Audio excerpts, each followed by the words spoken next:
नमस्ते दोस्तों। हमारा नाम डॉक्टर विक्रांत सिंह तोमर है।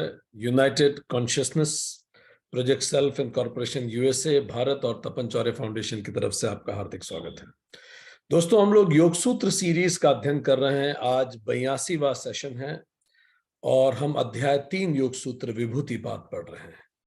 अभी तक हमने विभूतिपाद में पढ़ते समय ये देखा कि सूत्र 1 ने कहा कि किसी भी एक स्थान पर चित्त के ठहर जाने को धारणा कहते हैं। सूत्र 2 ने कहा उसमें लंबे समय तक चित्त रुका रहे तो ध्यान है, और अगर मैं खुद को भी खो दूं, केवल उद्देश्य ही बाकी रह जाए तो वो समाधि है। और धारणा, ध्यान और समाधि जब एक ही जगह लगाई जाती है तो उसी को संयम कहते हैं, सूत्र 4 ने कहा।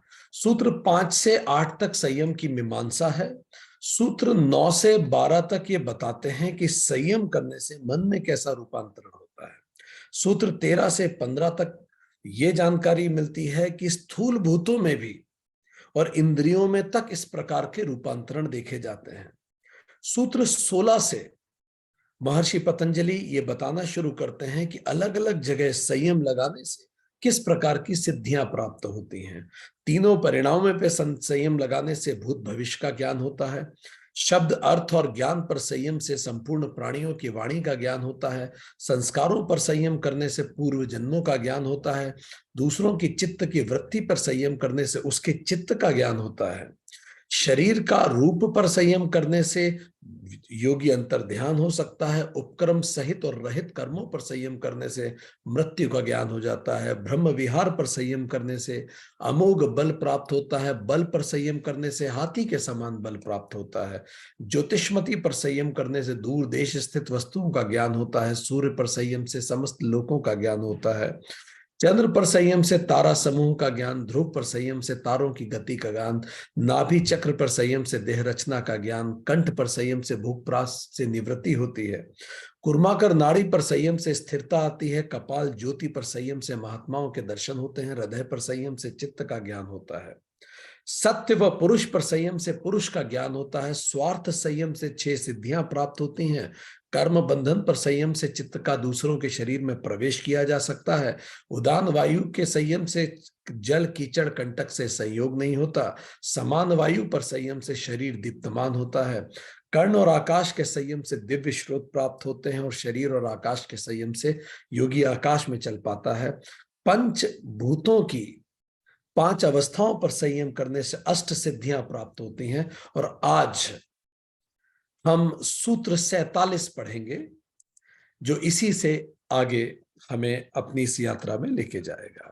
पर चूंकि पिछली यात्रा में थोड़ा सा कष्ट हुआ था और कई कंसेप्ट बहुत क्लियर नहीं हो पाए थे, तो एक बार फिर से हम प्रयास करते हैं। शायद इस बार हम पहले की तुलना में थोड़ा ज्यादा सफल हों बात को समझ पाने में और समझा भी पाने में।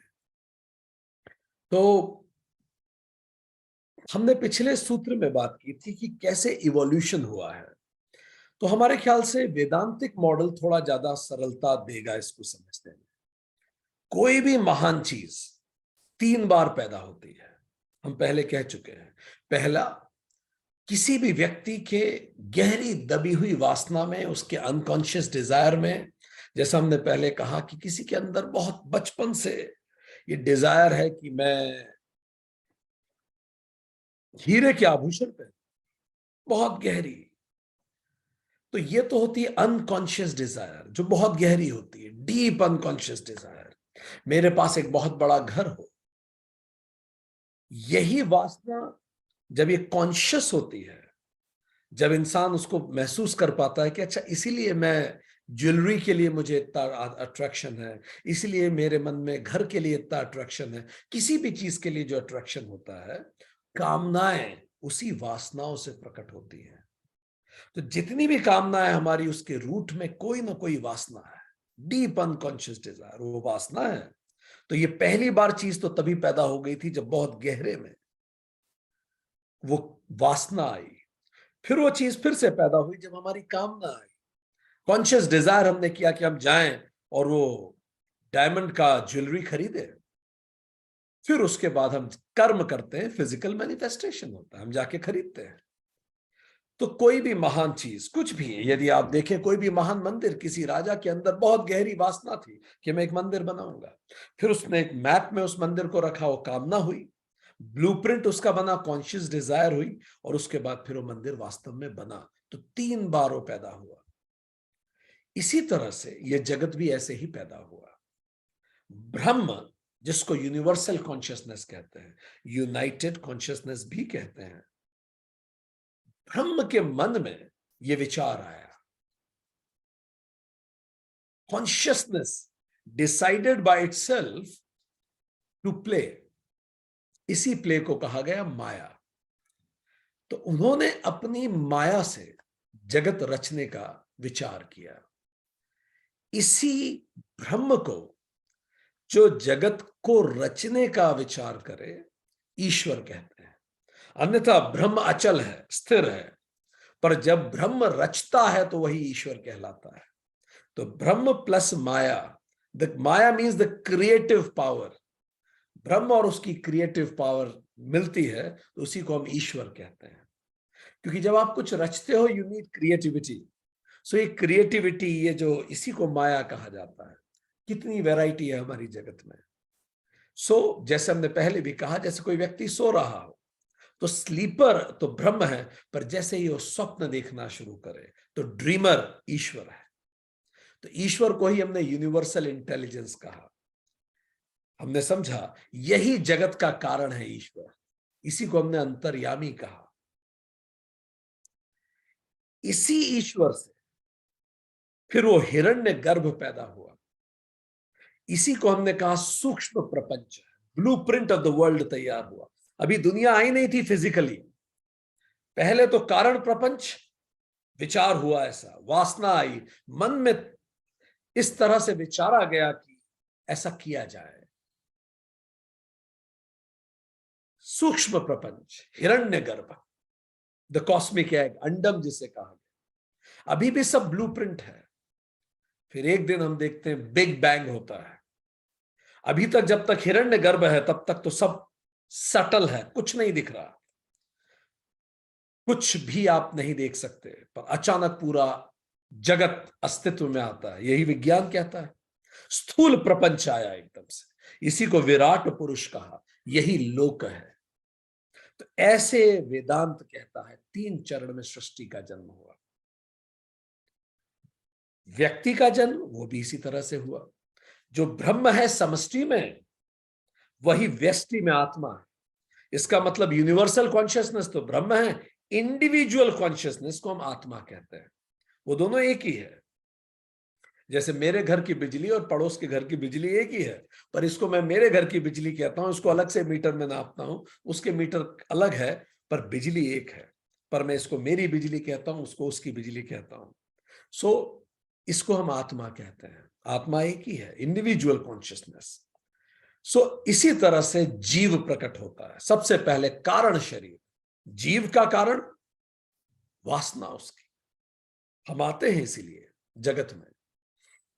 सो शुरुआत होती है इंडिविजुअल इंटेलिजेंस, जिसको प्राज्ञम कहते हैं। जैसे यूनिवर्सल इंटेलिजेंस है, ऐसे प्रज्ञा, इंडिविजुअल इंटेलिजेंस। इसी में एक वासना होती है, कहीं ना कहीं ये विचार होता है कि कुछ करना है। इसी इंटेलिजेंस में कहीं दबी हुई एक वासना होती है कि कुछ करना है, कुछ पाना है जीवन में, जो भी कुछ। इसी वासना के बाद फिर सूक्ष्म शरीर बनता है। मन, बुद्धि, अहंकार, चित्त, ये सब सूक्ष्म शरीर है। तो इंडिविजुअल इंटेलिजेंस के अंदर से उसी अनुरूप बनता है हमारा मन। मन सूक्ष्म शरीर है, इसको तेजस भी कहते हैं। और जैसा मन होता है फिर वैसा तन बनता है। इस बात को जैन मुनियों ने बड़े गहराई से समझाया है। जैसी आपकी वासना होगी, जैसे आपके संस्कार होंगे, आपका अगला जन्म उसी प्रकार के शरीर में, वैसा ही घर, वैसा ही स्थूल विश्व आपको मिलेगा। तो इंडिविजुअल का जन्म भी ऐसे ही होता है। वासना, कारण शरीर, सूक्ष्म शरीर और फिर स्थूल शरीर।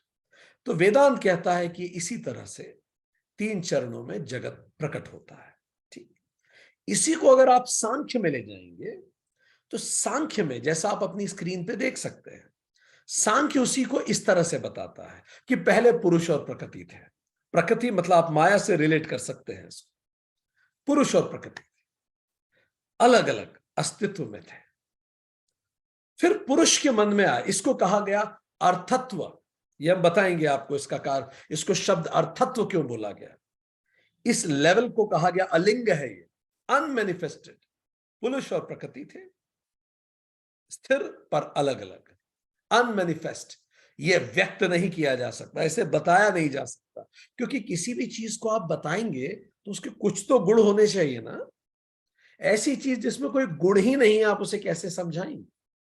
तो जैसे उधर कहा ब्रह्म और माया, सांख्य कहेगा पुरुष और प्रकृति है। ठीक। फिर जैसा उधर कहा कि ब्रह्म ने अपनी माया से निर्धारित किया कि जगत रचेंगे, ऐसे ही पुरुष ने, सांख्य कहेगा, प्रकृति में दखल दिया।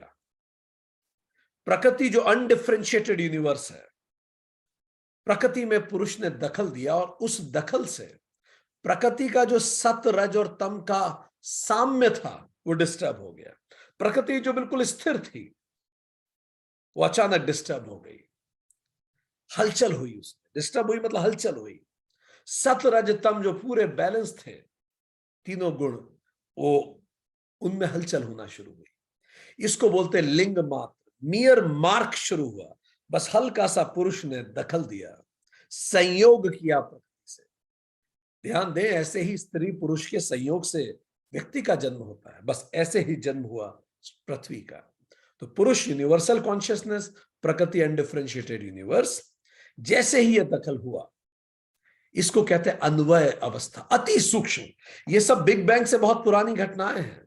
ये कॉन्शियसनेस के स्तर पे चल रहा है।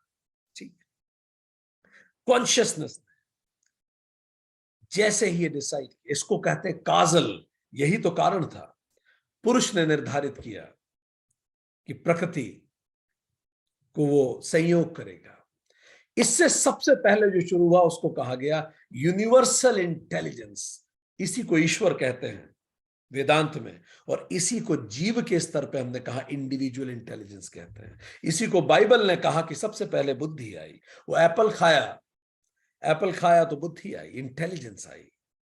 जैसे ही इंटेलिजेंस आई, उसके बाद ये यूनिवर्सल इंटेलिजेंस की बात कर रहे हैं, यहां हम व्यक्तिगत इंटेलिजेंस की बात नहीं कर रहे हैं, ध्यान दीजिए। सो खेल के नियम बने। यूनिवर्सल इंटेलिजेंस मतलब खेल के नियम बने।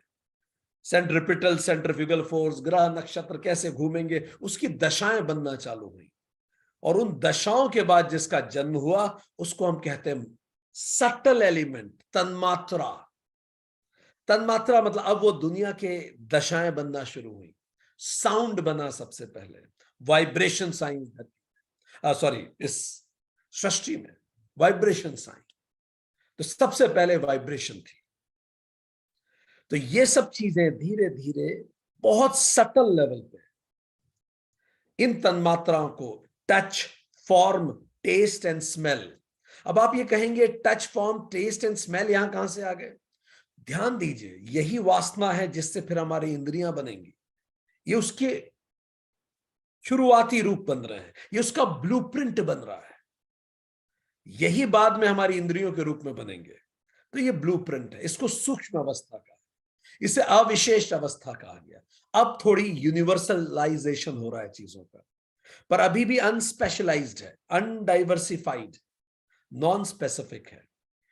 इसी तन्मात्रा में जो सतगुण ज्यादा था, जहां उस सतगुण से मन बना, हमारा अंतःकरण बना।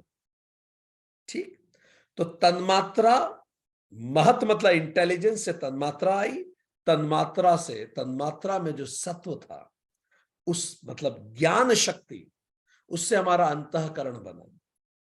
अंतःकरण का पर्पस क्या होता है? टू अंडरस्टैंड द वर्ल्ड, जिससे हम दुनिया को समझ पाए।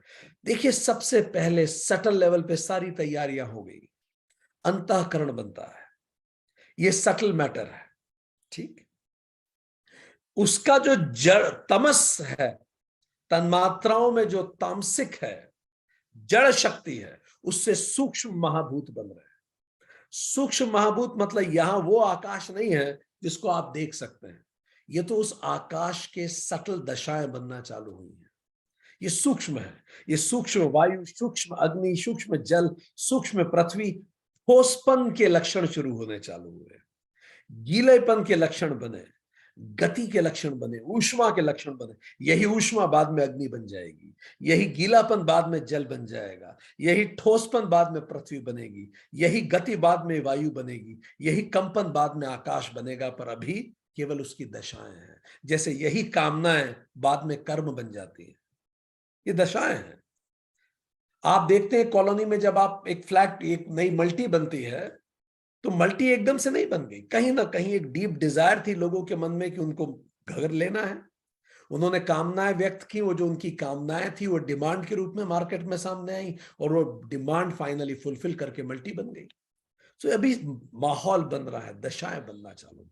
सो अंतःकरण दुनिया को समझने के लिए बनाने की दशाएं शुरू हुई। दुनिया के लिए फिजिकल वर्ल्ड की शुरुआत होना चालू हो रही है।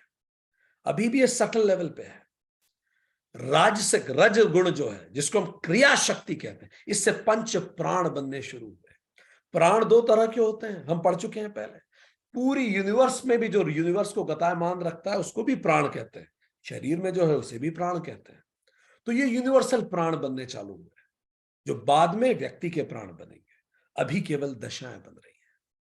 तो प्राण का मतलब जो बाद में पावर प्रोवाइड करेगा व्यक्ति को, वो प्राण है। इसी रज से सूक्ष्म कर्मेंद्रियां बनी।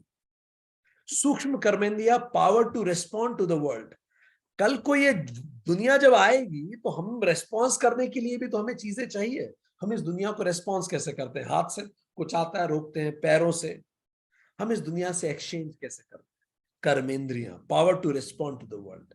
ये रज है सब, ये रज से आया।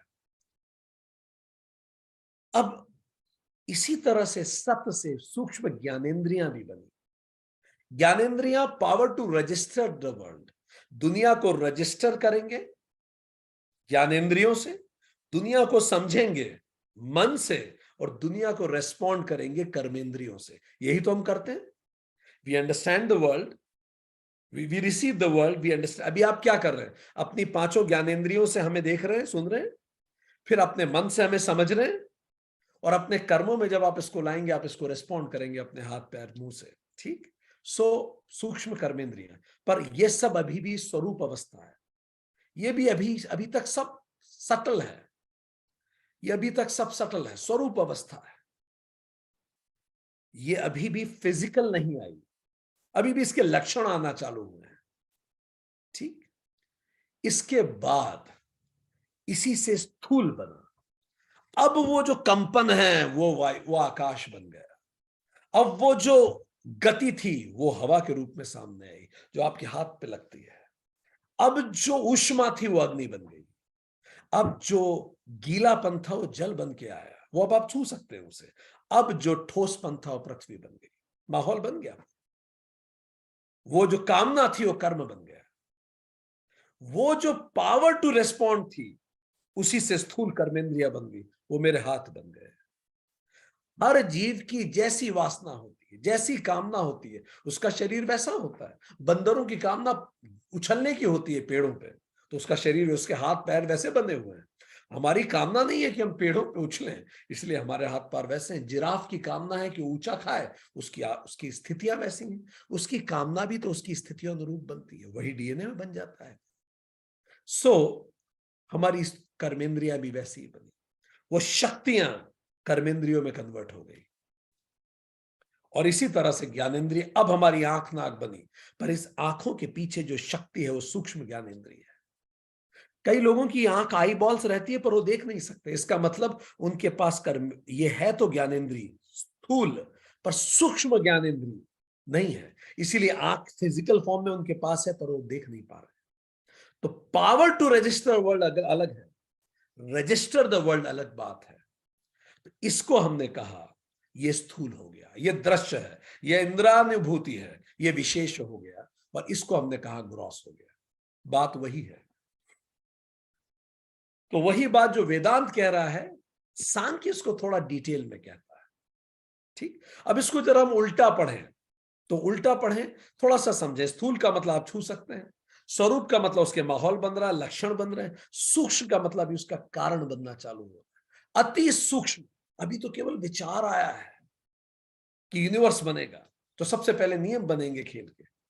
कोई भी आयोजन आप करते हैं, आप लोग जितने इवेंट बनाते हैं, सबसे पहले आप क्या करते हैं? कोई भी आप इंटरनेशनल क्रिकेट आयोजन करें, सबसे पहले बैठ के नियम कायदे बनते हैं, उसकी योजना बनती, यूनिवर्सल इंटेलिजेंस बनती है। ठीक, सबसे ऊपर अर्थत्व। ये सब चीजें योगी क्या करना शुरू करता है, इनको समझना चालू करता है, शरीर से ऊपर उठता है, स्वरूप अवस्था में जाता है, स्वरूप अवस्था से ऊपर सूक्ष्म अवस्था पर ध्यान केंद्रित करता है, संयम करता है, उस शब्द को, उस साउंड, उस वाइब्रेशन को संयम करता है, पूरी यूनिवर्सल चीजें उसको रिसीव करना शुरू करता है, और उससे उसको यूनिवर्सल इंटेलिजेंस समझ में आता है। Oh fine, this is the bigger plan. उसे बिगर प्लान समझ में आता है, वो उस पूरी यूनिवर्स से जुड़ जाता है, वो प्रकृति लय हो जाता, अन्वय हो जाता है, प्रकृति में जुड़ जाता, अति सूक्ष्म हो जाता है। फिर उसे पता लगता है कि ये जगत बना क्यों। तो जगत बना क्यों, इसका अर्थ क्या है? अर्थत्व। अर्थत्व क्या है? भोग और मुक्ति।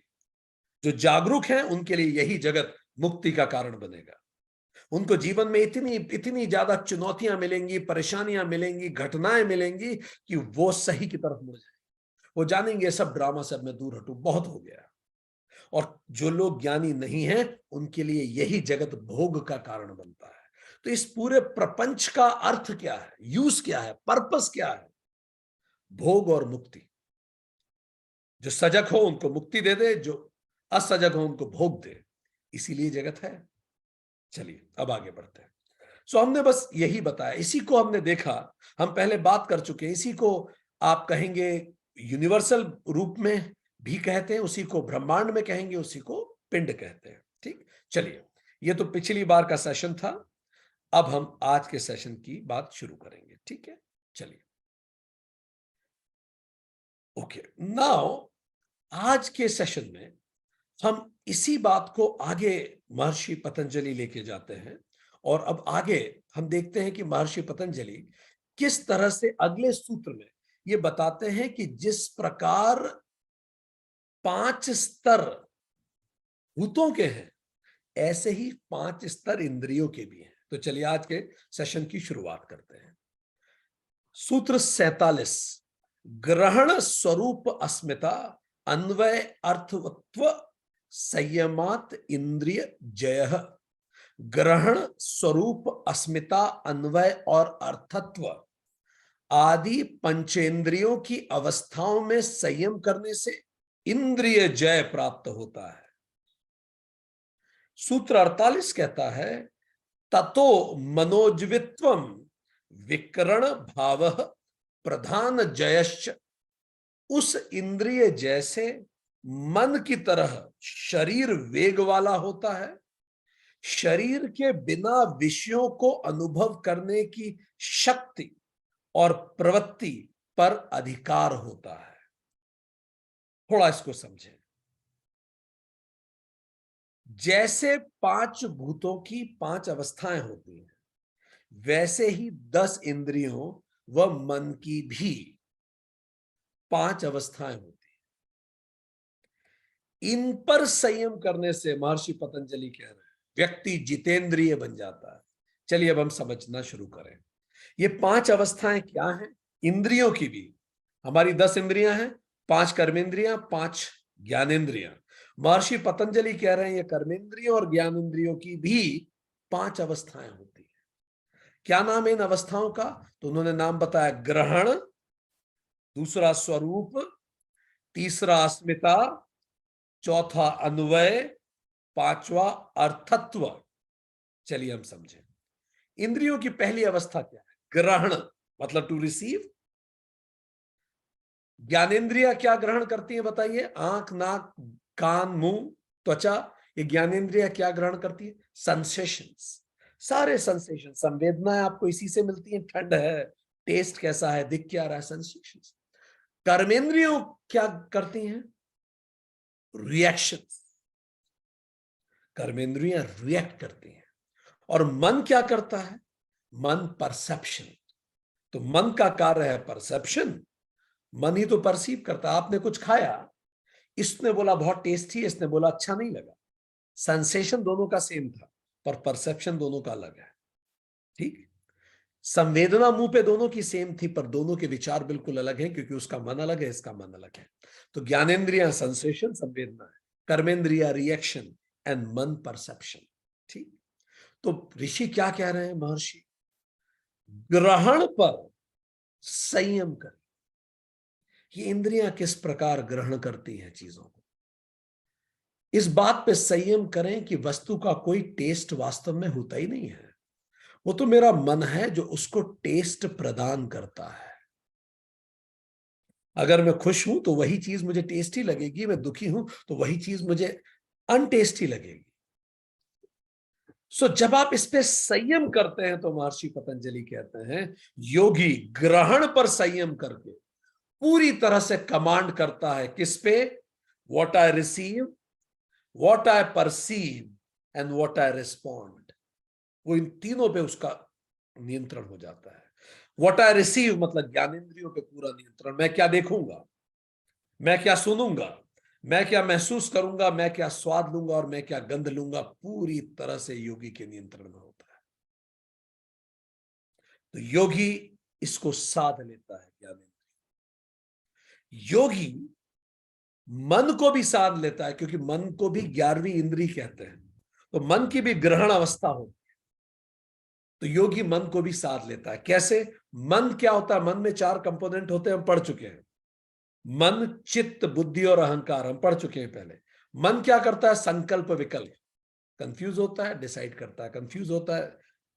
तो योगी का मन संकल्पित होता है, विकल्प की तरफ नहीं जाता, संकल्प करता है। चित्त क्या, पुरानी बुरी यादें या अच्छी यादें, बुरी यादें अच्छी यादें, जो भी मेमोरीज है चित्र। योगी हमेशा यूजफुल और पॉजिटिव मेमोरीज पे ध्यान देता है। बुद्धि, श्रेय या प्रेय। श्रेय का मतलब व्हाट इज राइट और प्रेय का मतलब व्हाट फील्स गुड। सो योगी हमेशा श्रेय को चुनता है। अहंकार, लिमिटेड आइडेंटिटी और अनलिमिटेड आइडेंटिटी, तो योगी हमेशा अनलिमिटेड आइडेंटिटी को चुनता है। तो यह संयम का परिणाम होता है। संयम से उसका मन संकल्पित होता है, उसकी यादें पॉजिटिव होती हैं, बुद्धि हमेशा सही निर्णय लेती है और अहंकार हमेशा अनलिमिटेड आइडेंटिटी की तरफ बढ़ता है। संयम का प्रभाव पड़ रहा है। फिर तीसरा, कर्मेंद्रियों में रिएक्शन में भी संयम से मैं क्या बोलूंगा, पूरी तरह से संयम। वो हर कुछ नहीं बोलेगा। मैं क्या करूंगा, अपने हाथ पैर जननेंद्रियों कामनाओं सब पर पूरी तरह से संयम। ये कर्मेंद्रियों का संयम होता है। तो योगी अपने कर्मेंद्रियों को संयमित कर लेता है, तो पूरी तरह से उसका नियंत्रण हो जाता है, कर्मेंद्रिय, ज्ञानेंद्रिय और मन पर। इसका मतलब what he will receive, what he will perceive and what he will respond, पूरी तरह से उसका नियंत्रण होता है। एंड टू एंड नियंत्रण अपने ऊपर। इससे एक सिद्धि प्राप्त होती है जिसको कहते हैं मनोजवित्तम। मनोजवित्वम, मनोजवित्वम का मतलब योगी का शरीर अब मन के समान वेग वाला हो जाता है, जो पूरी तरह से सेल्फ कंट्रोल में होता है।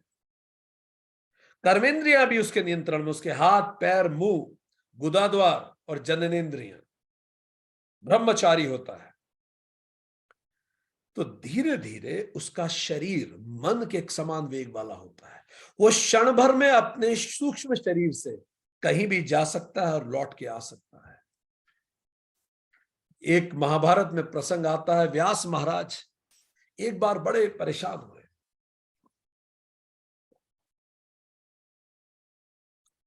महाभारत वाले व्यास महाराज, पुराणों को उन्होंने रचित किया, 16-18 पुराण सब कुछ उन्होंने बनाया। काफी परेशान हुए किसी विषय को लेकर। जब वो काफी परेशान हुए तो अचानक उनको उनके गुरु की याद आई और कहा कि गुरु प्लीज मुझे मदद कीजिए, मार्ग दिखाएं। अचानक व्यास महाराज के जो गुरु थे नारद जी, उनके समक्ष आ गए। नारद वही तो थे जो मनोज वित्वम है। उनका मन की गति से गमन करते हैं, योगी में शक्ति आ जाती है। ऑटोबायोग्राफी ऑफ योगी में जो किताब है योगानंद परमहंसा की, उसमें ऐसे कई इंसिडेंसेस हैं, कैसे व्यक्ति मन की गति से सूक्ष्म शरीर के द्वारा ट्रेवल कर लेता है। स्कंद पुराण में एक ऐसी कथा भी आती है कि जब महाभारत का युद्ध खत्म हुआ तो युधिष्ठिर ने अश्वमेघ यज्ञ का आयोजन किया, और उस अश्वमेघ यज्ञ में कृष्ण ने, भीम चूंकि बड़ा अहंकारी हो रहा था और भीम ध्यान और तप और मंत्र के महत्व को नहीं समझता था, उसको लगता था रजगुण ही सब कुछ है, उसमें ताकत थी, रज था उसमें, कहीं भी जा सकता था, गमन करता था, वायु के वेग से गमन कर पाता था भीम। तो भगवान कृष्ण ने भीम को कहा कि इस यज्ञ के लिए पुरुष मृग चाहिए। पुरुष मृग मतलब एक दैवीय मृग, और वो मृग हिमालय पे मिलेगा, पर तुम उसे ला नहीं पाओगे क्योंकि वो तो मनोवेग से चलता है, मन के वेग से चलता है, और भीम वायु वेग से चलते थे। तो भीम को लगा कि वायु वेग से आगे मनोवेग क्या होगा। भीम ने बोला मैं जाके पकड़ के लाऊंगा। भीम पहुंच गए, यज्ञ के लिए उस हिरण को लेके आना था, पर भीम उसे पकड़ ही नहीं पा रहे थे। वायु की तो फिर एक स्पीड होती है, मन की क्या स्पीड हो सकती है। आप आंख बंद कीजिए, आपकी बहन यूएस में रहती है, आप अगले क्षण वहां पहुंच जाएंगे। ठीक, अगर आप सिद्ध हैं अगले क्षण हवा को पहुंचने में फिर टाइम लगेगा। तो वो पकड़ ही नहीं पाया, बड़ा दुखी हो गया। तो जब वो दुखी हो गया तो उसने अपने इष्ट हनुमान जी को याद किया। हनुमान जी वहां प्रकट हुए। हनुमान जी तो मनोवेग से चलते। तो हनुमान जी ने भीम को राय दी, तो ऐसा कर, शिवलिंग की पिंडियां बना दे पूरे इस हिरण के रास्ते के मार्ग पे, क्योंकि हिरण भगवान शिव का भक्त है, जो पुरुष मृग होता है, हिमालय और कैलाश पे पाया जाता है। तो ये भगवान शिव का भक्त है, और जब जब भगवान शिव की पिंडी मिलेगी वो रुक के 1000 बार मंत्र जाप करेगा। इससे उसके मन की गति रुक जाएगी, मन की चंचलता रुक जाएगी, और जब उसकी मन की चंचलता रुकेगी तो मन की गति कम हो जाएगी, तो पकड़ लेना उसे। भीम ने यही किया, खूब सारी शिव की पिंडियां लगा दी। अब हर जगह हिरण जाता तो 1000 मंत्र पढ़ता, फिर आगे जाता, फिर 1000 मंत्र पढ़ता, फिर आगे जाता। तो जब वो 1000 मंत्र पढ़ पढ़ के जब आगे जाता तो अंततः वो वहां रुक गया, क्योंकि मंत्र पढ़ने से गति रुक गई, उसकी मन की चंचलता रुक गई। भीम ने उसे पकड़ा और भीम को समझ में आया कि मन की चंचलता को रोकने में मंत्र कितने शक्तिशाली होते हैं। सो पहला ये सिद्धि प्राप्त हो। दूसरा, अब पहला तो ये हो गया पहला स्तर, अब हम जाएंगे दूसरा स्तर पे। इंद्रियों की इससे भी सूक्ष्म अवस्था है, हम पढ़ चुके हैं, स्वरूप अवस्था, मतलब पावर बिहाइंड द सेंसेस। इस ज्ञानेंद्रियों के पीछे पावर है ना, जो आंखों को शक्ति देती है। आंखें थोड़ी देखती हैं, आंखों से आप देखते हैं। तो पावर ज्ञानेंद्रियों के पीछे जो शक्ति है, कर्मेंद्रियों के पीछे जो शक्ति है, ज्ञानेंद्रियों के पीछे पावर टू सेंस है, कर्मेंद्रियों के पीछे पावर टू रिस्पॉन्ड है, और मन के पीछे पावर टू परसीव है। सोचिए, जब शरीर में प्राण कम होते हैं तो मन भी डल हो जाता है, हाथ उठाने का मन नहीं करता, कर्मेंद्रियां डल हो जाती हैं, ज्ञानेंद्रियां डल हो जाती हैं। महसूस करा है आप में से किसी ने? तो प्राण कम होते हैं, ये पावर अपने आप कम हो जाती है। हाथ पैर हैं आपके, पर फिर वो चलते नहीं है उतने ज्यादा। सो योगी अब क्या करता है? सेकंड लेवल, इंद्रियों के परे उन शक्तियों पे संयम करता है जो इन्हें जागृत करती है। इन्हीं शक्तियों को पुराणों में भगवानों के, देवताओं के नाम से पुकारा जाता है। जैसे कर्ण की शक्ति का, कर्ण किससे कनेक्टेड है? आकाश से। वो जो साउंड था तन्मात्रा का, वही महाभूत में आकाश बना, और उसको रिसीव करने के लिए ज्ञानेंद्रियां बनी कर्ण की। यस, देखिए सब कनेक्टेड है। कान बनने से पहले ही आकाश बन गया था, आकाश बनने से पहले ही वाइब्रेशंस थी। तो वाइब्रेशन आकाश के रूप में आई, आकाश में शब्द गूंजता है, और शब्द को रिसीव करने के लिए बाद में ज्ञानेंद्रियों के रूप में कान की शक्ति बनी। इसी के देवता है दिग्पाल, देवता है दिग्पाल, तो दिग्पाल है। ठीक, फिर त्वचा, जो टच है वो वायु, और वायु त्वचा पे टच होती, वायु देवता। नेत्र के लिए सूर्य देवता, जो अग्नि महाभूत से जुड़े हुए हैं। फिर रसना, हमारी टंग, उसके लिए वरुण देवता। तो ये देवता केवल एक मेटाफर है इनको पूजने के लिए, इस पे फोकस करने के लिए। नाक अश्विनी कुमार, तो ये अलग अलग देवता बने ताकि योगी इन पे संयम करता है। कर्मेंद्रियों के लिए भी अलग अलग देवता हैं। वाक कर्मेंद्री अग्निदेव, हाथ इंद्रदेव वज्र, पैर विष्णुदेव, जननेन्द्रियां मृत्युदेव और गुदाद्वार प्रजापति। तो इस तरह से अलग अलग कर्मेंद्रियों और जननेन्द्रियों, ये ज्ञानेन्द्रियों को देवता के रूप में पूजा जाता है। ठीक, जब कोई योगी इस शक्ति पर संयम कर लेता है, आंख की देखने की शक्ति, पांचों इंद्रियों और कर्मेंद्रियों की शक्ति, अब उसे जो सिद्धि मिलती है उसको विकरण भाव कहते हैं। विकरण भाव मतलब स्थूल शरीर के बिना ही वो दूर देश की किसी भी वस्तु का प्रत्यक्ष अनुभव कर सकता है। मतलब वो कहीं भी जाती, इसी को हम पर काया प्रवेश में पढ़ चुके हैं, वो पर काया प्रवेश कर सकता है। स्थूल शरीर के बिना ही वो दूर देश की किसी भी वस्तु का प्रत्यक्ष अनुभव कर सकता है।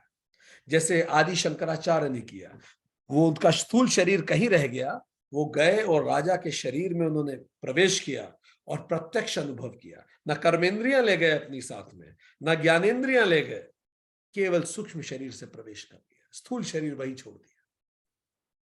महाविदेह के बारे में हमने पढ़ा था, वो भी यही है, परकाया प्रवेश विदेह। बिना सेंस ऑर्गन के व्यक्ति अब कहीं भी गमन कर सकता है। ये कब हो पाता है? ये उस योगी को सिद्धि मिलती है जो इंद्रियों की शक्ति पर संयम करता है। आगे बढ़ते हैं। तीसरा स्तर है अस्मिता। अब ये इंद्रियां भी बनी कैसे? आप खुद को क्या मानते हैं? इंसान है तो इंसान जैसा शरीर मिलेगा। आप खुद को जानवर मानते हैं, जानवर जैसा शरीर मिलेगा।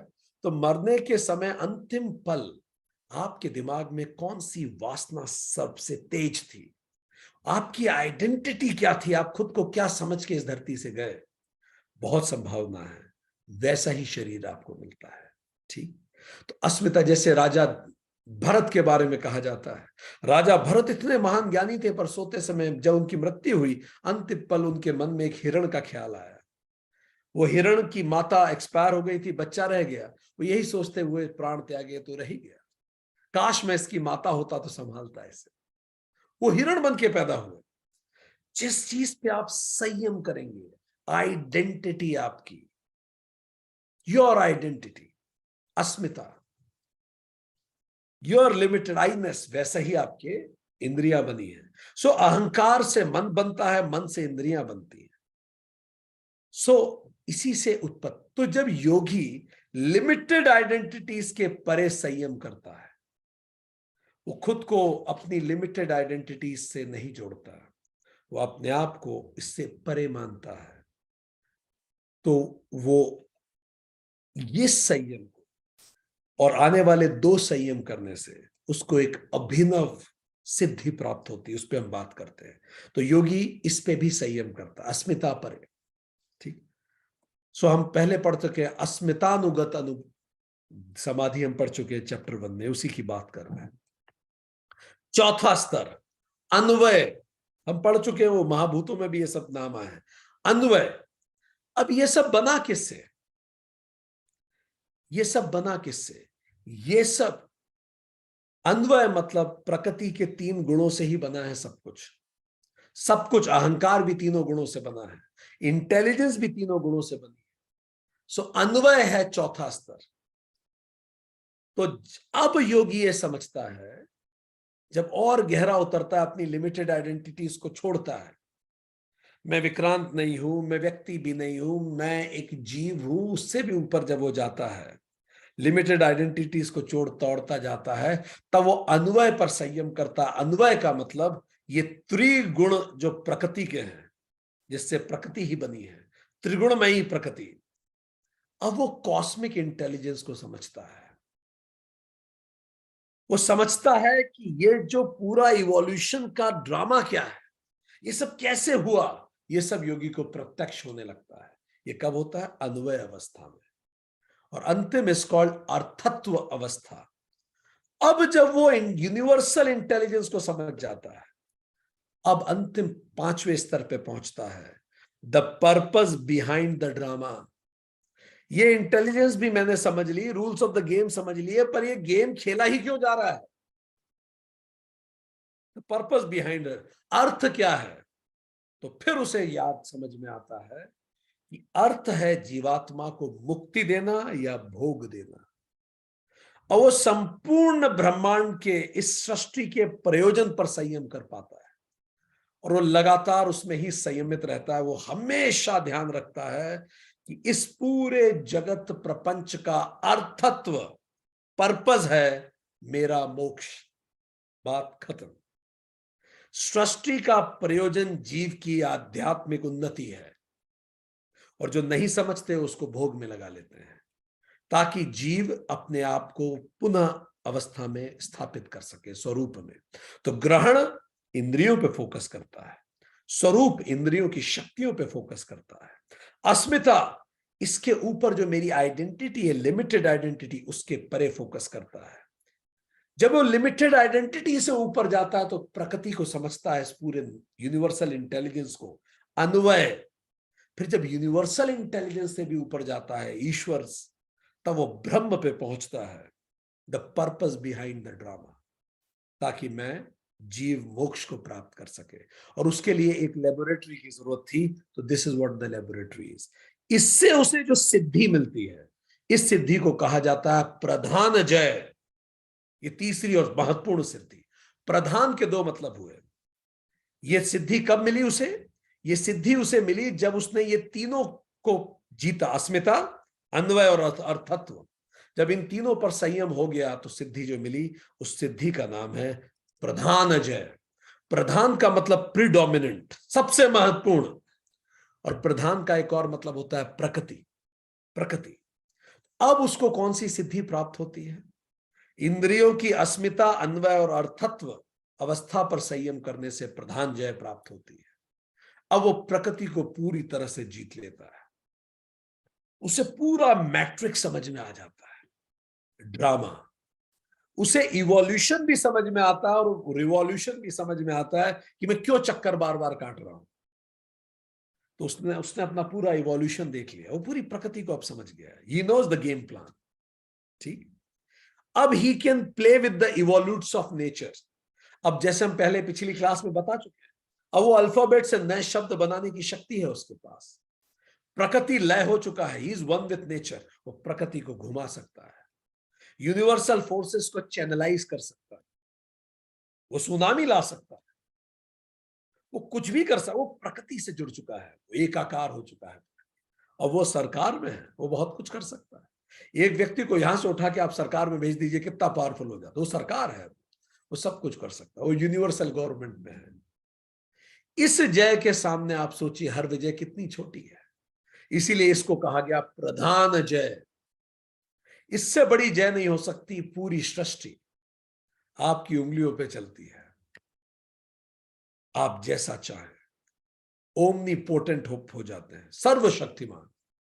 अब आप सोचिए इस जय के सामने कहीं का प्रधानमंत्री होना कोई बड़ी बात है, कहीं का अधिकारी होना कोई बड़ी बात है, कोई बड़ा बिजनेसमैन होना कोई बड़ी बात है। ये प्रधान जय है। अब वो जो कहता है मुंह से वही मंत्र है, और वो स्वयं मंत्री है। मंत्री मतलब जो मंत्र कहे, जो उच्चारित करे, जिसने जय प्राप्त की हो। तो प्रधानमंत्री मतलब जिसने प्रधान जय प्राप्त कर ली। कितना सोच समझ के नाम हमारे पूर्वजों ने सृजित किया होगा, प्रधान जय, जिससे व्यक्ति प्रधानमंत्री बने। अब वो सृष्टि, लोकसभा नहीं है, वो तो सृष्टि सभा का प्रतिनिधि है। इस पूरी सृष्टि की सभा का प्रतिनिधि है। योग शास्त्र में ये जो तीनों सिद्धियां हैं, मनोजत्वित्व, विकरण भाव और प्रधान जय, इन्हीं तीनों को मधु प्रतीका कहा गया। मधु प्रतीका मतलब बड़ा मीठा है इनका स्वाद, मधु जैसा प्रतीक होता है। स्वाभाविक रूप से एक छोटा सा चुनाव जीतना इतना मीठा होता है। तो अब प्रधान जय वाला पूरी प्रकृति को जीत चुका है। प्रकृति उसके अनुरूप चलेगी यदि वो चाहे। वो प्रकृति में दखल देने की स्थिति में है, वो चीजों को बदल सकने की स्थिति में है। ये हुआ प्रधान जय। आगे बढ़ेंगे। आपको इस सुनते समय उसको लगता होगा ईश्वर की शक्तियों के कितने करीब है, यस कितना शक्तिमान हो बनता है। सूत्र 49, अब आगे सुनिए। सत्व पुरुष अन्यता ख्याति मात्रस्य सर्वभाव अधिष्ठातृत्वम च सर्व ज्ञातृत्वम। अब जब वो इस स्थिति में पहुंच गया है तो ये सूत्र कह रहा है सत्व या चित्त, सत्व या चित्त एक ही बात है, सत्व या चित्त एक ही बात है। अब जो इस स्थिति में पहुंच गया है तो सत्व व चित्त, वह पुरुष के भेद को जानने वाले को सभी भावों पर स्वामी भाव और सर्व ज्ञान भाव प्राप्त हो जाता है। हम रिपीट करते हैं, सत्व चित्त वह पुरुष के भेद को जानने वाले, जो समझ जाता है ये प्रकृति है, ये पुरुष है। सत्व चित्त मतलब प्रकृति, उसको सभी भावों पर स्वामी भाव और सर्वज्ञ भाव प्राप्त होता है, तो सब कुछ जान जाता है। हमने आपको कहा he knows the universal drama, तो हमने देखा सूत्र 47 ने बताया इंद्रिय जय होता है। इंद्रिय जय से क्या होता है, तो सूत्र 48 ने बताया मनोजत्वित्व प्राप्त होता है, विकरण भाव प्राप्त होता है और प्रधान जय मिलती है। प्रधान जय से क्या होता है, पुरुष और प्रकृति की भिन्नता का ज्ञान हो जाता है। आप यूनिवर्सल ड्रामा समझ चुके हैं, ठीक। इस अवस्था में प्रकृति के रजगुण और तमगुण सब संस्कार धुल जाते हैं। अब जो व्यक्ति में होता है इस समय में रजगुण उसका नहीं बचता, तमगुण भी ऑलमोस्ट खत्म हो जाता है, ना वो तम बचा है ना रज बचा है, ना हाइपर एक्टिविटी है उसमें, ना अंडर एक्टिविटी है। अब जो ऐसा व्यक्ति का मन होता है, उसकी जो बुद्धि होती है, इसको क्या कहेंगे, शुद्ध सात्विक बुद्धि बची है उसकी। प्रधान जय वाला शुद्ध सात्विक बुद्धि का व्यक्ति होता है। परफेक्ट क्लैरिटी होती है उसे खुद के बारे में और सराउंडिंग के बारे में, no confusion at all. Perfect clarity about self means purush, surrounding means prakriti. उसको पुरुष और प्रकृति का अंतर साफ साफ दिखने लगता है, क्या टेम्पररी है क्या परमानेंट है, क्या कल चला जाएगा क्या हमेशा रहेगा, क्या ड्रामा है क्या रियलिटी है। सात्विक बुद्धि से, सात्विक बुद्धि मतलब संतुलित बुद्धि, बिल्कुल सम्यक बुद्धि होती है। इसी को कहते हैं विवेक ख्याति, हम पढ़ चुके हैं। इसी को कहते हैं विवेक ज्ञान, हम पढ़ चुके हैं। इसी को वशीकार अवस्था कहते हैं। ऐसी बुद्धि उसकी विकसित हो जाती है, ठीक। अब जब इस स्थिति में वो प्रकृति के सभी भावों में स्वामी भाव की स्थापना कर सकता है, वो स्वामी हो जाता है प्रकृति। क्या शब्द यूज किया महर्षि पतंजलि ने, सर्व भाव अधिष्ठात्रम। वो सभी प्रकृति के गुणों का अधिष्ठात्रम हो जाता है, ठीक। गुण को नियंत्रित करने लगता है। वो जो क्षेत्र है उसका क्षेत्रज्ञ, जमींदार हो जाता है। इसी को भगवत गीता कहती है क्षेत्रज्ञ हो गया। वो प्रकृति के भावों का अपने इच्छानुसार उपयोग कर सकता है। Those gunas are manipulated by the will of yogi. गुण का मतलब वही अल्फाबेट्स जिससे सारी वोकेबुलरी बनी है। सोचिए जिसका 26 अल्फाबेट पे कंट्रोल हो जाए तो कुछ भी बना सकता है, कोई सा भी शब्द वो बना ले। वो गुणों को नियंत्रित कर लिया, अब वो गुणों को जोड़ के कुछ भी बना सकता है। He can make anything. वो गुणों को मैनिपुलेट कर देता है। ये बिल्कुल वैसा होता है जैसे वो लोहे की पतली पतली फीलिंग्स होती हैं, जैसे ही मैग्नेट रख दो तो कैसे उसकी तरफ चिपकती है, या मैग्नेट घुमाओ तो लोहा अपने आप घूमने लगता है पतला पतला उस मैग्नेट की दिशा में, नाचने लगता है जैसा मैग्नेट नचाना चाहे। ऐसे ही वो गुणों को नचाता है, कठपुतली हो जाती है उसके हाथ में गुण सारे, ठीक। उसे प्रकृति की संरचना व काल का भी ज्ञान हो जाता है। प्र मीन्स बिफोर, कृति मीन्स एनी फॉर्म। उसे पता होता है सबसे पहले क्या था, कैसे सब कुछ बना। उसे सृष्टि का संपूर्ण ज्ञान होता है, संरचना का ज्ञान होता है। वो अनागत, उदित और शांत तीनों प्रकार के प्रकृति के धर्मों को जान लेता है। इसका मतलब वो पास्ट प्रेजेंट फ्यूचर सब बता सकता है। कहते हैं ना, पूत के पांव पालने में दिखते हैं। बच्चे की हरकत से आप बता दोगे क्या करने वाला है आगे जाके। किसी व्यक्ति को देख के आप बता दोगे कि उसने पीछे में क्या किया है। ठीक, कैसे बता दोगे? आप उसका शरीर देख के बता सकते हैं, उसका स्वानुशासन कितना है, उसके बात करने के तरीके से बता सकते हैं, उसका संस्कार कैसे हैं। किसी से मिले आप बहुत कुछ उसका इतिहास बता सकते हैं, अगर आप सजगता से मिल रहे हैं तो। वो तीनों काल जान लेता है, क्योंकि सब कुछ तो ही गुणों से बना है। वो पास्ट प्रेजेंट फ्यूचर सब देख पाता है। वो उस व्यक्ति को देख के उसका पास्ट प्रेजेंट फ्यूचर सब बता सकता है। उससे सारे क्लेश और सारे दुख वैसे गिर पड़ते हैं जैसे पतझड़ में पेड़ से पत्ते गिरते हैं, स्वतः गिर जाते हैं। अब ऐसे व्यक्ति को क्या क्लेश, जब सब कुछ आपके कंट्रोल में है। जैन दर्शन में इसी बात को ऐसे समझाया गया है। जैन दर्शन में कर्म को एटम की भांति माना गया है, फिजिकल माना जाता है जैन दर्शन में। कर्म को कहते हैं कि कर्म एटम की भांति भौतिक है, जो आत्मा से जाके एक्चुअली चिपकते हैं। जैसे ये चिपक गया जाके, ऐसे चिपक जाते हैं कर्म। और आत्मा एक जैसे प्रकाश पिंग है, उसके चारों तरफ वो चिपक गए हैं, तो उसका प्रकाश धूमिल हो जाता है, पैच पैच में जाके चिपक जाता है। पर योगी पुनः प्रकाशित होता है, उस धूल को हटाता है, कर्मों की धूल को हटाता है, 6 रिपुओं की धूल को हटाता है, काम क्रोध ईर्ष्या की। व्यास ऐसी ही स्थिति को विशोक कहते हैं। व्यास कहते हैं ऐसा योगी विशोक हो जाता है। यही तो हनुमान जी ने सीता जी को मदद की। जब हनुमान जी गए उसके बाद वही वाटिका तो अशोक वाटिका बन गई, विशोक वाटिका थे। अब कोई शोक नहीं, सोरोलेसनेस,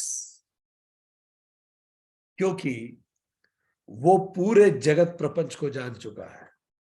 प्रपंच, प्र मतलब ये जो नाटक है, पंच मतलब 5 महाभूतों का।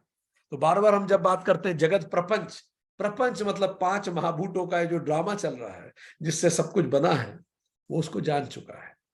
तो उसके सारे क्लेश शोक इस प्रकृति के नृत्य के इर्द गिर्द ही तो हमारे सारे दुख घूमते हैं। अब वो इससे परे है। वो पाना खोना, जीना मरना, मान अपमान, जीत हार, इस सबसे परे हो जाता है।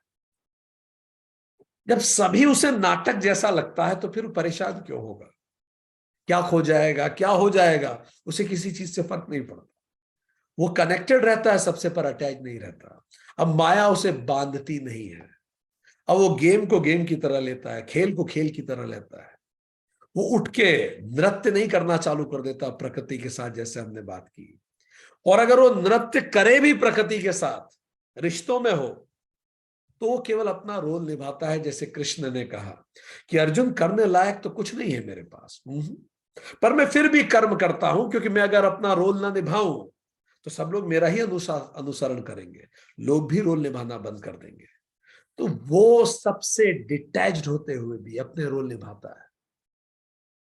अब उसकी इंडिविजुअल इंटेलिजेंस, हमने बताया, कॉस्मिक इंटेलिजेंस से मिल चुकी है। वो समझ चुका है अर्थत्व, ये ड्रामा क्या है। वो cosmic intelligence rules of the game जानता है। कॉस्मिक इंटेलिजेंस से मिल चुका, उसकी लिमिटेड आइडेंटिटी अब उसकी यूनिवर्सल आइडेंटिटी से मिल चुकी है। अब कोई इंडिविजुअलिटी नहीं बची, अस्मिता से वो परे हो गया। अब कोई इंडिविजुअल सौरव भी नहीं बचेगी। जब व्यक्ति ही नहीं बचा तो सौरव भी कैसे बचेगी? ऐसी कहानियां आपको सुनने में आती, सभी देवता उसकी स्तुति करने लगे। जब जब बुद्ध को, आपने पढ़ा होगा, जब बुद्ध को जैसे ही ज्ञान प्राप्त हुआ, ऊपर से भगवानों ने, देवताओं ने पुष्प वर्षा। ये देवता कौन है? हमने बताया तो 10 इंद्रियां, जिनको देवताओं के नाम से जाना जाता है, सारी इंद्रियां उसके कंट्रोल में है। अब मुंह खाने के लिए दौड़ाता नहीं है, रस पान की इच्छा नहीं बची, सब इंद्रियां उसकी सर्वेंट। कल्प सूत्र 120.1 में भगवान महावीर के बारे में उल्लेखित है सुनिए, हम कोट कर रहे हैं कल्पसूत्र। वह सर्वज्ञ हो गए, उन्हें जगत की समस्त स्थिति का ज्ञान हो गया, देवताओं की, मनुष्यों की, असुरों की। उन्हें ज्ञान हो गया कि वे सब कहां से आते हैं और कहां वापस जाते हैं। देखिए the rules of the game. उन्हें ज्ञान हुआ कि वे मनुष्य, पशु, देव या राक्षस किस रूप में वे जन्म लेते हैं और उनके मन में क्या विचार चलते हैं, उन्हें सब पता हो गया। बुद्ध कहीं अपने खुद के बारे में ये कहते हैं, सुनिए बुद्ध ने क्या कहा। I am quoting. इस समस्त जगत में चाहे देव, मार या सेलेस्टियल बीइंग, जिसको बुद्ध ब्राह्मण कहते थे, ठीक, सेलेस्टियल बीइंग्स, मनुष्य के द्वारा जो भी देखा, सुना, सोचा, महसूस किया, पाया गया, तथागत को सब ज्ञात हो जाता है। Can you just imagine? इस समस्त जगत में सारे देव, होल जितनी भी सेलेस्टियल बीइंग्स, किसी भी जगह कोई भी बीइंग हो, ब्राह्मण, मनुष्य, इनके द्वारा जो भी देखा, सुना, सोचा, पाया गया, वो तथागत को स्वतः ज्ञात हो जाता है। Says who? Lord Buddha himself. जो कुछ प्रकृति जन्य है, अब योगी उसे जीत चुका है। यह है प्रधान जय। अब उसे माया, जिसको बुद्धिज्म में मार कहते हैं, साफ साफ दिखाई देती, ये माया है। किंतु इस अवस्था को भी महर्षि पतंजलि कहते हैं ये सबीज अवस्था है, क्योंकि अभी भी गहराई में संस्कार के बीज अभी भी बाकी हैं। वो जो पुराने संस्कार है, ये जान लिया मैंने, पर अभी भी संस्कार के बीज बाकी हैं, इसीलिए इसको कहा गया सबीज समाधि। तो अब आगे कहते हैं महर्षि पतंजलि कि ये सब अच्छा है, यहां तक वो पहुंच गया, पर अभी बीज बाकी। व्यवहार सुधर गया, चरित्र सुधर गया, सोच सुधर गई, कंडक्ट सुधर गया, पर वो बीज कहीं गहरे में अभी भी है, लालसा। वो भी दब चुकी है, आती नहीं है, रोजमर्रा में परेशान नहीं करती। अब कोई कामना, लालसा ऐसी नहीं जो परेशान करे, पर संभावना बनी हुई है, क्योंकि बीज बचा है। क्या पता कल को पानी मिल जाए, फिर से अंकुरित हो जाए। तो सूत्र 50 कहते हैं, सुनिए। तत्व वैराग्यात अपि दोष बीज क्षय कैवल्यम। उसके, वो जो विवेक ख्याति से प्राप्त ज्ञान है, उसके वैराग्य से भी दोष के बीज का क्षय होने से कैवल्यम की प्राप्ति होती है। अब वो कह रहे हैं महर्षि पतंजलि, जब वो उस ज्ञान से भी वैराग्य ले ले, ये जितना उसने जाना है उससे भी कहीं मोहित ना हो जाए, ये वाह मैं कितना जानता हूं, इस ज्ञान से भी वैराग्य ले ले, इस ज्ञान का भी होना ना होना उसे कोई फर्क ना पड़ता, तब वो जो संस्कार का बीज भी समाप्त होने लगता है। दोष बीज क्षय, दोष बीज का समाप्ति होने लगती है। कैसे? तत्व वैराग्यात अपि, उस से भी वैराग्य ले ले, इस सारे ज्ञान से भी ले ले। हमें तो थोड़ा सा आता है और हम इतना प्राउड फील करते हैं। ये कह रहे हैं जब सब कुछ जान जाए, उससे भी वैराग्य ले ले। क्या भगवान कृष्ण की गीता की याद आती है आपको? समस्त धर्मान परित्याज्य, सारा धर्म, सारा ज्ञान छोड़ के मामेकम शरणम व्रज, तू मेरी शरण में आ जा, छोड़ इस सबको, सबसे वैराग्य ले ले। विरला ही कोई प्रकृति जय को उपलब्ध होता है, अरबों में कोई एक जो इस कदर शक्तिशाली हो। किंतु इस अगाध मधु स्वरूप शक्ति में अधिकांश आनंदित हो जाता है। वो आनंद ही ऐसा है, उसी में डूब जाता है, टोकना पड़ता है। स्वामी विवेकानंद इस कदर आनंदित थे अपनी योग साधना में, रामकृष्ण परमहंस तो इस दुनिया में बचे नहीं थे। मां शारदा ने उन्हें बुलाया और कहा कि नहीं नरेंद्र, तुम ये नहीं कर सकते, बाहर आओ, अपने आनंद से जगत के बीच में जाओ, जो सीखा है उसे लोगों तक पहुंचाओ, दुनिया को जोड़ो, अद्वैत की तरफ लेके आओ। उन्होंने स्वामी विवेकानंद में रज पुश किया। नहीं तो ये आनंद ही ऐसा होता है। क्या होता है, साधना के आरंभ से सिद्धियां मिलना शुरू होती है। हम पढ़ रहे हैं पूरे चैप्टर, और ये कहां तक चलती जाती हैं? अभी इस सूत्र तक, जब सब कुछ ज्ञात हो जाता है, सबीज समाधि तक ये चलती रहती है सिद्धियां। हर सिद्धि पहले से गहरी होती है, और हमारे मन में बहुत कहीं गहरा वासना का बीज होता है। नाम हो मेरा, कामनाएं मेरी पूरी हो, शोहरत हो, अहंकार हो, लोग मुझे देखें, मेरे बारे में सोचें, मैं सब कुछ कर दूं। बहुत गहरी बचपन की वासनाएं होती है। अब आप इतना कुछ जान गए जीवन में, अब हो सकता है वो वासना फिर से पैदा हो जाए कि मैं दुनिया को अपने अनुसार चलाऊं। प्रधान जय तक पहुंचकर, जैसे हमने कहा, मानो जब हम इन शक्तियों को आपको बता रहे होंगे, आपको लग रहा होगा तो ईश्वर जैसी शक्ति है, गुणों को बदला जा सकता है, मैं इस ग्लास का रूप बदल सकता हूं, इसके गुण चेंज कर दूं, एनी इच्छाधारी रूप ले सकता हूं, इच्छाधारी रूप किसी को दे सकता हूं, प्रकृति के फोर्सेस को बदल सकता हूं। मानो ईश्वर सदस्य शक्तियां प्राप्त होता है। देव स्तुति करते हैं, विश्व आपके इशारे पे चलता है, सृष्टि को आप प्रभावित कर सकते हैं। इससे कई बार अंदर की वासना का जो बीज है फिर से प्रस्फुटित होता है, और जो लक्ष्य लेके चले थे उस लक्ष्य से व्यक्ति भटक जाता है। लक्ष्य तो महान था, इसीलिए तो साधना महान थी, और इसीलिए तो सिद्धियां महान मिली, पर सिद्धि मिलते ही व्यक्ति भटक जाता है। कितने लोगों को आप देखते हैं बहुत मेहनत से कॉम्पिटिटिव एग्जाम की तैयारी करते हैं, बड़ा सच्चरित्र होता है, उसके बाद बड़े पदों पे जाके करप्ट हो जाते हैं। सद्दाम हुसैन का पूरा जीवन इसका उदाहरण है। कितनी ईमानदारी से, मेहनत से उन्होंने अपने जीवन को आगे बढ़ाया, पर जैसे शक्ति मिली करप्ट हो गए। पावर करप्ट्स, और व्यक्ति इन सिद्धियों को प्रसिद्धि की ओर मोड़ लेता है, और इनसे लक्ष्य सिद्ध होने की फिर संभावनाएं समाप्त हो जाती है, और व्यक्ति कैवल्यम को नहीं पा पाता। तो चेता रहे हैं फिर से कि ये जो अनंत सिद्धियां मिलती हैं, इनके भी अंदर जो जो बीज बचा है वासना का, वो बीज को जब आप क्षय कर देते हैं, दोष बीज क्षय, तब कैवल्यम मिलता है, जब आप इस सब को भी छोड़ते हैं। यही बताया है अमृत मंथन में, विष आएगा, ये सब चीजें मिलेंगी, कल्पतरु मिलेगा,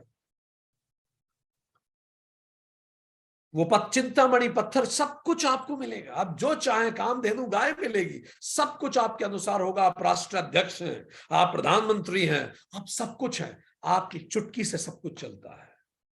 पर इस समय कहीं आप भटक तो नहीं जाएंगे, इस समय कहीं ये शक्ति आपको लील तो नहीं लेगी, कहीं ये लीला ही आपको लील तो नहीं लेगी। एक कहानी आती है, अरब में एक कहानी प्रचलित है। अरब में एक बहुत महान विद्वत महिला हुई, राबिया नाम की, और एक महान विद्वत जन हुए, हसन नाम के। महान लोग, गहरे दार्शनिक, ज्ञानी, योगी। तो हसन ने राबिया को यह कहा, चलो राबिया आज ऐसा करते हैं, नदी पर चादर बिछा के वहां प्रार्थना करते हैं। योगी में शक्ति होती है, वो नदी पे चल सकता है, हम बात कर चुके हैं। तो राबिया ने मुस्कुरा के कहा, हसन यूं न करें कि हवा में चादर बिछाएं और उस पर बैठ के प्रार्थना करें। नदी में तो फिर तो कुछ सरफेस तो है, चलो हवा में बिछाते हैं। तो हसन मुस्कुराए। फिर राबिया ने कहा, अगर नाटक करना ही है तो फिर बड़ा ही नाटक करें।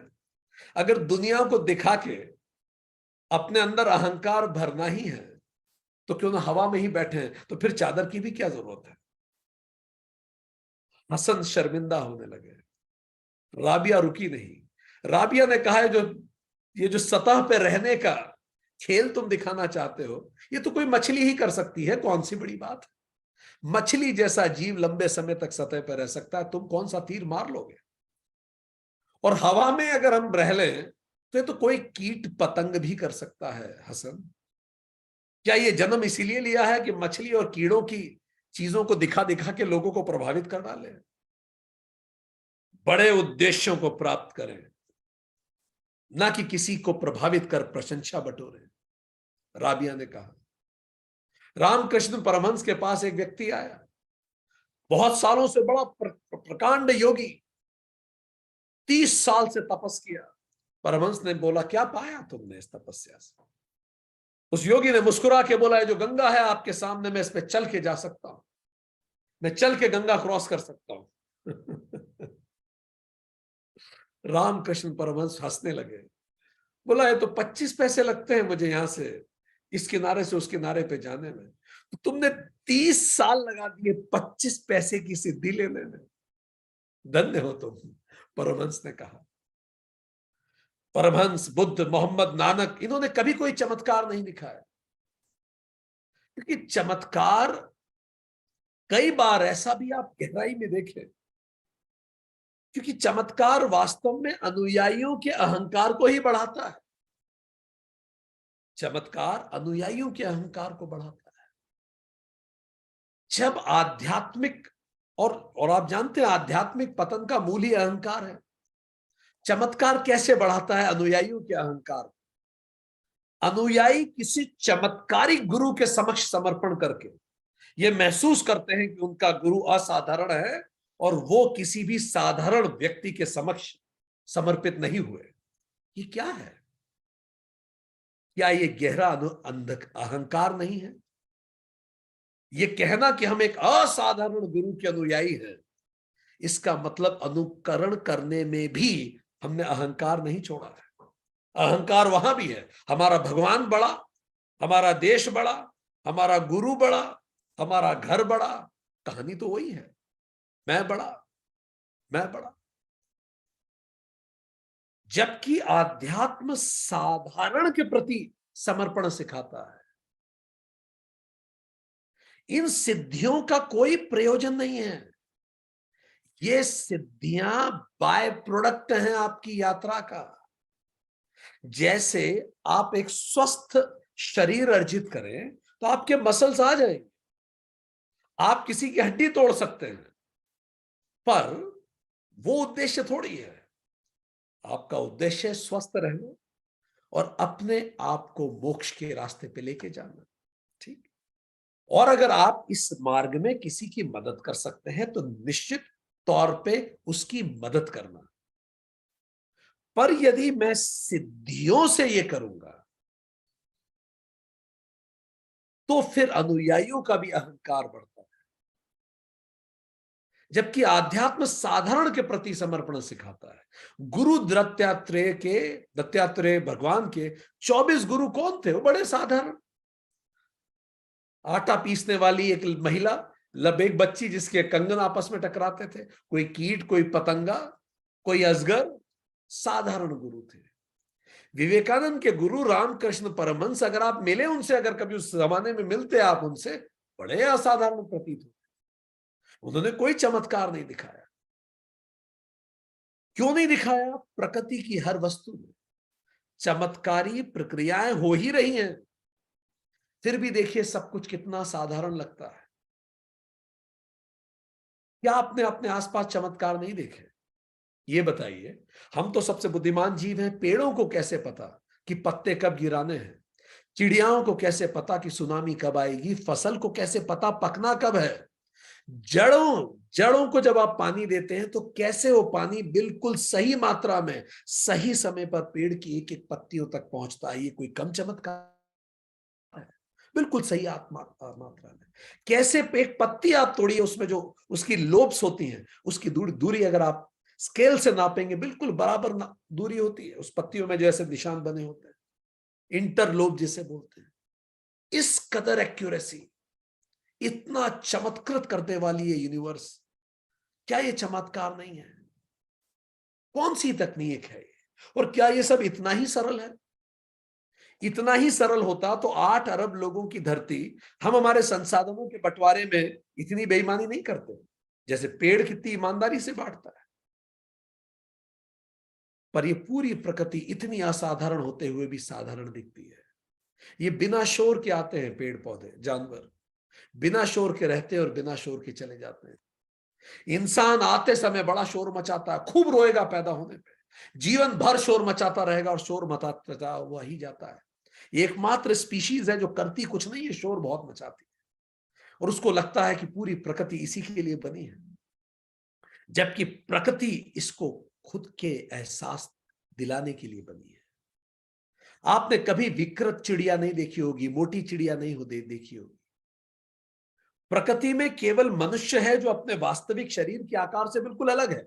आप देखिए, सारे पशु पक्षी सुडौल हैं, स्वस्थ होते हैं अगर आप डिस्टर्ब न करें, और अधिकतर पुरुष मनुष्य, उनका शरीर विकृत हो रहा है। तो ये प्रकृति स्वतः असाधारण है, फिर भी सब कुछ कितना साधारण लगता है, क्योंकि वास्तव में साधारण होना ही बहुत असाधारण है।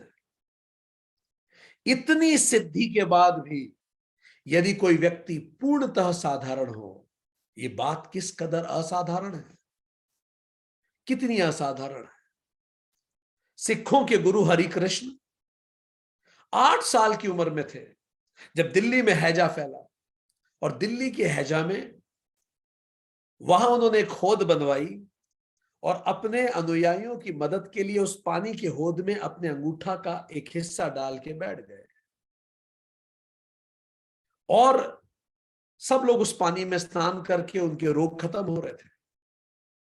पर उस 8 साल की उम्र में उन्हें चेचक हो गया और चेचक से उनकी मृत्यु हुई।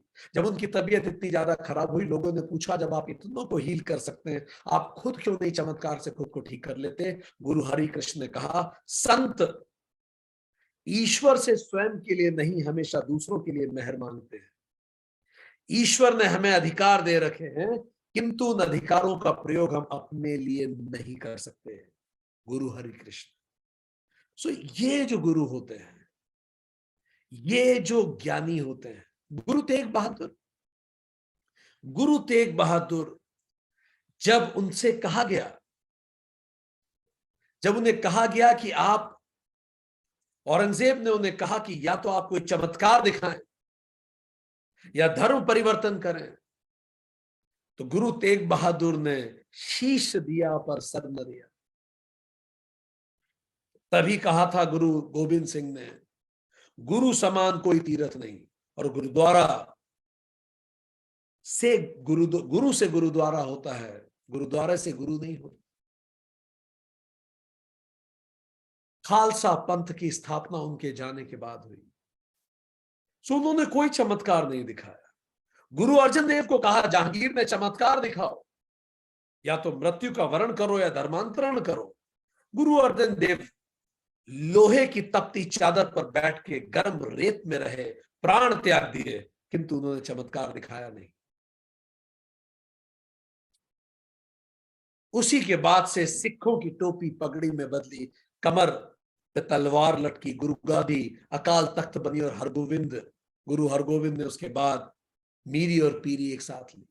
रामकृष्ण परमहंस को, रमन महर्षि को, जय कृष्णमूर्ति को कैंसर, स्वामी विवेकानंद को डायबिटीज थी, ओशो रजनीश को जहर देके उनकी मृत्यु हुई थी।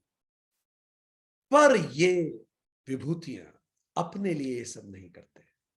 प्रकृति हर पल चमत्कारों से भरी है, किंतु सामान्य प्रतीत होती है।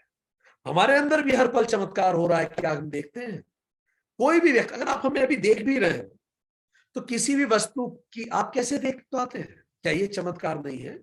आपकी आंखों तक फोटोन पहुंच रहे हैं, और फोटोन कलरलेस है, और ये फोटोन जो कलरलेस आपकी आंखों पे पहुंचे हैं, या आपके ब्रेन तक पहुंचते हैं, तो ब्रेन में इलेक्ट्रिक सिग्नल्स होते हैं, और जो कुछ ब्रेन में फिर होता है वो तो केमिस्ट्री है, पर जो आप देख रहे हैं वो तो 3D इमेज है। कितनी अजीब बात है। ये सब अगर आप सोचेंगे तो आपको महसूस होगा, वास्तव में सारी सृष्टि चमत्कारों से भरी हुई है।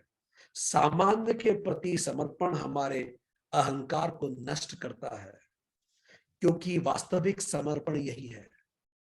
जब कोई सामान्य को समर्पण करता है तो उसके भीतर कुछ असामान्य घटित होता है, उसका अहंकार खत्म होने लगता है, वो असामान्य रूप से आध्यात्मिक उन्नति पर बढ़ना शुरू होता है।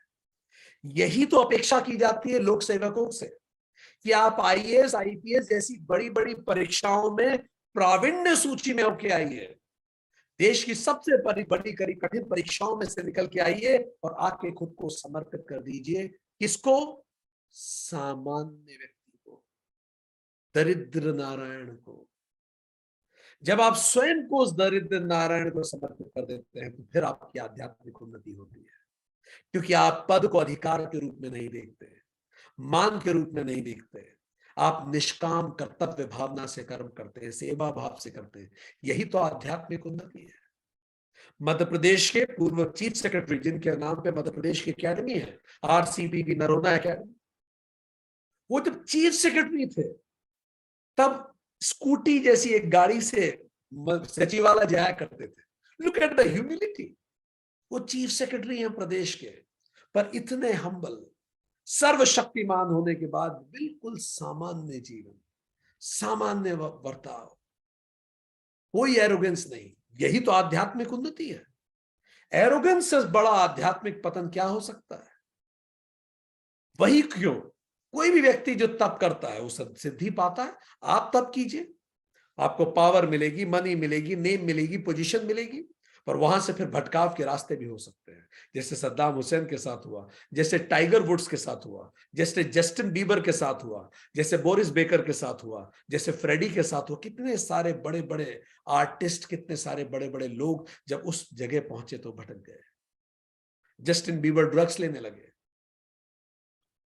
किंतु यदि यह सिद्धियां हमें भटका दे, एरोगेंट बना देती है, तो यह प्रतीक है कि हमारे इवोल्यूशन में अभी हम बेबी सोल हैं। बस हम किसी भी पद पे हों, हम कितने भी बड़े पद पे बैठे हों, पर अगर हम भटक रहे हैं, इसका मतलब अभी भी हम बेबी सोल हैं। इंटेलिजेंस का स्कोप लिमिटेड है, क्योंकि जिन परीक्षाओं से हम सेलेक्ट होके आ रहे हो, परीक्षाएं क्या हैं? ज्ञान की परीक्षा, स्मृति मेमोरी की परीक्षा, एक्सप्रेशन की परीक्षा, डिसीजन मेकिंग की परीक्षा। यही 4 चीजें होती है। आप कितना अच्छा कंसेप्ट बना लेते हैं, आप में ज्ञान कितना, आप में स्मृति कितनी, आपका एक्सप्रेशन कितना अच्छा, आप डिसीजन मेकिंग कितनी अच्छी कर सकते हैं, यही सब है। अरे कम ऑन, ये सब तो मशीनें आज नहीं तो कल कर ही लेंगी ना। इसी को तो आर्टिफिशियल इंटेलिजेंस कहते हैं। ये सब चीजें जो हमने आपको बताई, concept formation, knowledge, memory, expression and decision making में इंसान मशीनों का मुकाबला नहीं कर सकता कुछ समय बाद।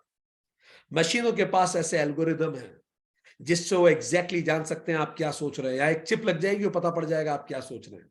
मशीन फ्यूचर प्रिडिक्ट कर सकती है, इसीलिए तो आप वेदर फोरकास्ट करते हैं। मशीन क्रिएटिव हो सकती है। अभी हम दंग रह गए जब प्रोजेक्ट सेल्फ इनकॉर्पोरेशन का एक नया लोगो बन रहा है।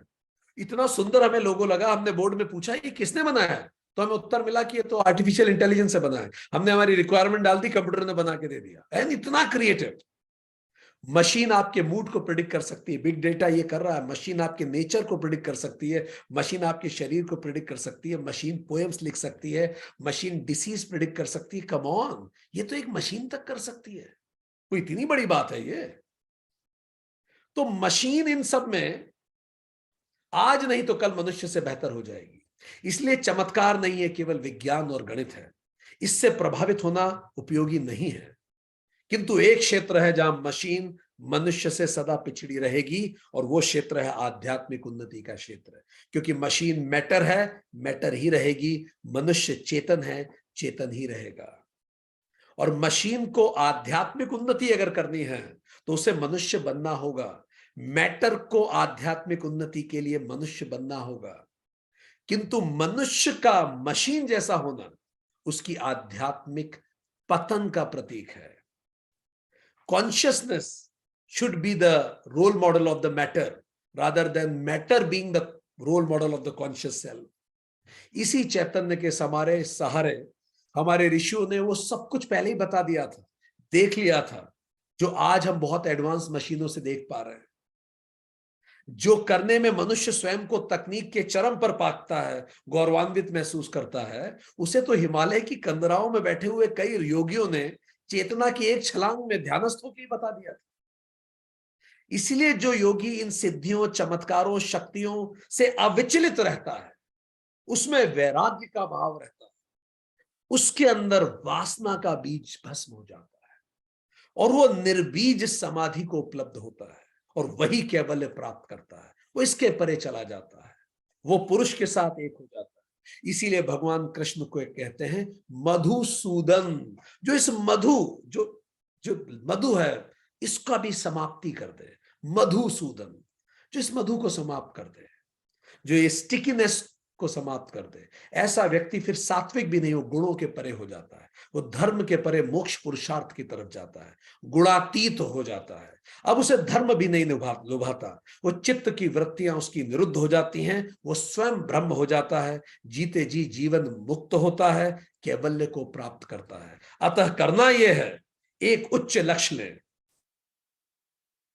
जुट जाएं, बस उसी के बारे में सोचें, उसी पे ध्यान लगाएं, लंबे समय तक उसी पे एकाग्र चित्त रहें, उसी में समाधि लगाएं, स्वयं को भी भूल जाएं, केवल लक्ष्य याद रहे। ऐसा संयम जब हम किसी में करेंगे तो हम उसे जरूर पाएंगे। तो एक क्विक रिकैप ले, हमने आज क्या पढ़ा। सूत्र 47 ने बताया कि जैसे भूतों की 5 चरण होते हैं, इंद्रियों के भी होते हैं, ग्रहण, स्वरूप, अस्मिता, अन्वय, अर्थत्व। ग्रहण से मनोजवित्व को प्राप्त होता है, स्वरूप अवस्था में संयम करने से विकर्ण भाव प्राप्त होता है, और अस्मिता, अन्वय और अर्थत्व में संयम करने से महान प्रधान जय प्राप्त होती है। इन तीनों को, मनोजवित्व, विकर्ण भाव और प्रधान जय को, तीनों को मिला ले तो मधु प्रतिका कहा जाता है।